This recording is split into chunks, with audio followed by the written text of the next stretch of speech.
down there, man. We just got a little bit too hot. I got to cool myself down with my Pidgeotto water gun.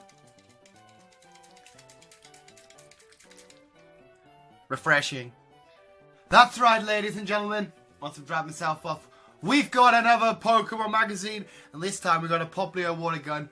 Unfortunately, my mum's not in, so I can't, like, prank her, bro, but I'm gonna attack my dog with a water gun in a bit at the end of this video. So stay tuned at the end of the video and see a water gun. Oh, that went up the nose. That's right, people, you've seen, I've still got wetness. You've seen the name of this video. A couple of weeks ago, I did for Superhero Wednesday why Spider-Man is my favourite superhero. So today, I want to tell you guys for Pokemon Thursday why Pidgeotto is my favourite Pokemon of all time. Let's get started. Actually, before we do, thank you so much for 191 subscribers, you massive bunch of legends. I fucking love you all. There is a celebration coming. I know I said it a couple of days ago. There is. I just really want to get Chris and fingers crossed Beal as well, because so close to 200 and we've hit so many different milestones. I'll maybe do like another just a thank you one of just me. But when we celebrate, I want all of the visual guys there. But thank you. Now let's start the video. Oh no, I'll get the sheets wet. Right, so your favourite Pokemon could be Rayquaza, Charizard, Pikachu, or maybe even Mimikyu. But I adore Pidgeotto. I like the whole Pidgey line, but Pidgeotto is so much about him, and there's so much that we've seen for the anime and the games. He's just absolutely amazing. Granted, he's not the strongest Pokemon, but I've never judged my favourite Pokemon on the Pokemon that I like, on their strengths and stuff. It's more about the characteristics, the personality, what they've done, how much I've interacted with the anime and how much I've interacted with the games. And yeah, I just absolutely love the guy.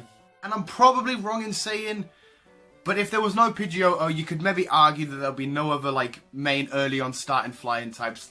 Like I said, that could be completely wrong. They could have kicked things off with Hoothoot and Noctowl.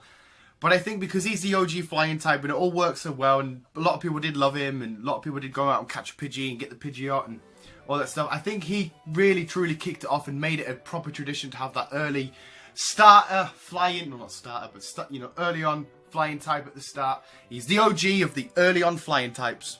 Pidgey into Pidgeotto, I should say. You don't, you know, yeah. So let's start off with the anime. His interaction in the anime, what it did for me. Ash caught him in the episode Ash Catches a Pokemon. He uses Caterpie to battle him. Caterpie got messed up a bit, so he sends out Pikachu, hits him with a Thunder Shock, in Viridian Forest. I can't remember if I just said that. He's in Viridian Forest. It was quite a few episodes based around there, and I love Viridian Forest. So yeah, if Pikachu comes out, he managed to catch Pidgeotto. Then he gets into his first battle, not long after that. He's got the battle against the Weedle, but he's also got the battle against Team Rocket, where he goes against Coughing and Wheezing, Ekans in Coughing on his own. Gets slightly messed up in that, like, which isn't cool. But he went out to 2 Pokemon on his own. He's a tank. So with all these different battles, and obviously later on he went up against Misty and stuff, he did a lot of battles. But quite early on, I was completely struck by him. I was like, oh my god, Ash has gone out, he's caught this awesome Pokemon, it's already evolved, I need to know more about it. He tried really hard in all of his battles, and he did win Ash some good battles. He was super duper loyal to a fault. I think even one episode Brock says, apart from Pikachu, Pidgeotto is your most loyal Pokemon. Pidgeotto loved Ash. And the way he went about, you could see it on his face, it wasn't over-designed, and it wasn't under-designed, if that makes sense. He wasn't completely over the top with all this stuff like Unpheasant. I don't like all that. But he sort of kept it to a basic, simple Pokemon design. And everything about it just shouted out to us, and you guys know how much I love flying types as well, so that was a big key. So I was exposed, and you lot were all exposed to Pidgeotto for a huge scale. He was there pretty much, not day dot, but nearly day dot for Ash. Getting him early on, taking him all the way to the Indigo League, and there's all the crazy adventures in between. He was in the first movie. Yeah, he was in the first movie. Yes, he was. And he did so much for Ash, whatever gym battles he did win. Pidgeotto was there to serve by his side. Any battles in between, up against Team Rocket, whenever they needed help. The episode where they're all cold and Pidgeotto was like, oh, and then towards the end, when Ash is finishing the Indigo League, he's going off to the Orange Islands. What happens? For me, it all come full circle in a Palette Party Panic, the episode. Earlier on, way at the start of the series, obviously we've seen the Spearows attack Ash and Pikachu. And in that episode, they're back. Spearows evolved into Fearows. They're attacking the Pidgeottos and the Pidgeys. So Pidgeotto tries to help out. He gets a bit roughed up. And what happens? But he evolves. Now, I absolutely love Pidgeotto. Pidgeotto is a boy. But I got proper emotional and overwhelmed. Like, he wants to help out his buddies here. And plus, these are the Spearows and Fearows and whatever, or Spearows that attacked Ash at the start. It wasn't evolving into Pidgeotto that did it for me. It was the fact that Pidgeotto wanted to be strong enough and powerful enough to be able to help people, other Pokemon, and protect these Pidgeys and Pidgeottos and get rid of the nasty Spearows and Fearows. And it was because Pidgeotto wanted to evolve and wanted to get stronger that I was like, oh my god, I genuinely love this Pokemon. He's absolutely amazing. Or she is absolutely amazing.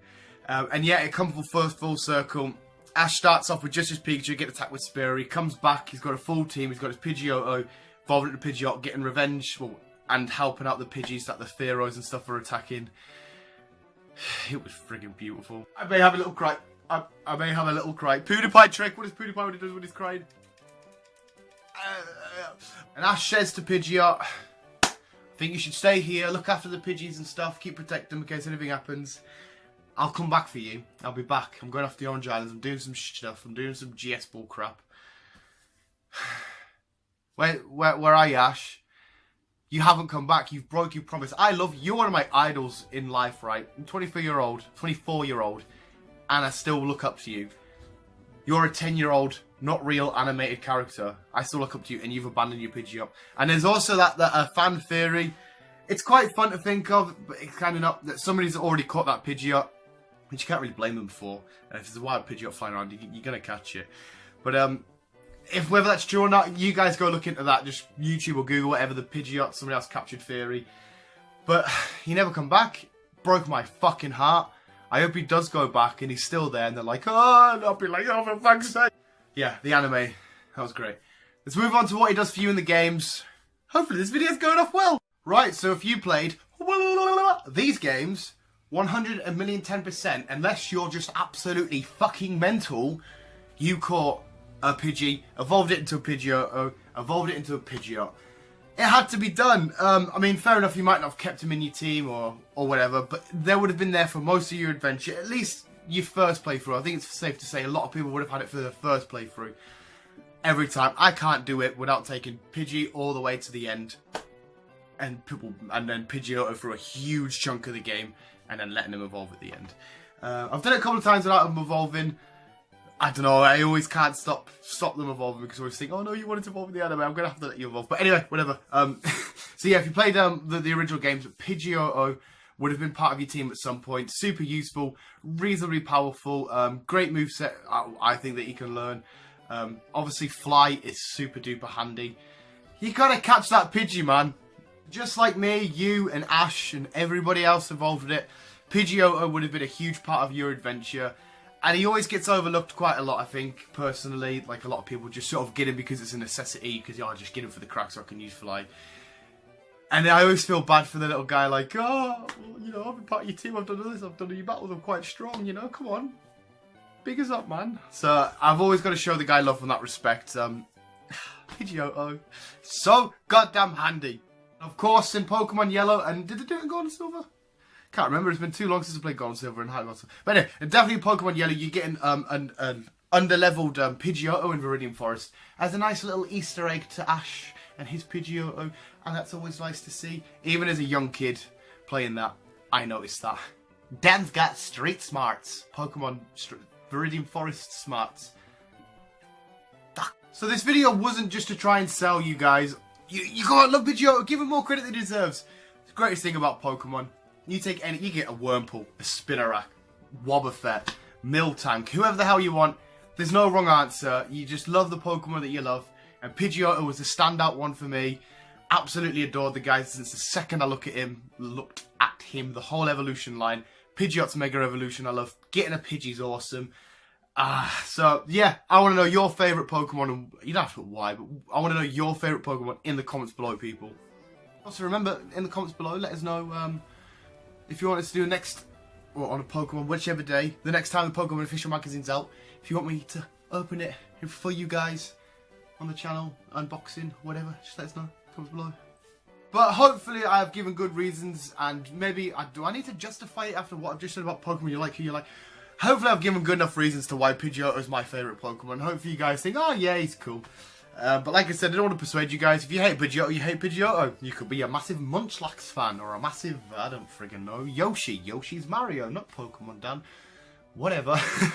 So yeah, hope you guys did enjoy the video. Could you please like, share and subscribe like you guys always do, you absolute legends. H3, I know you're not watching this because I am down there. You're one of the gods of YouTube.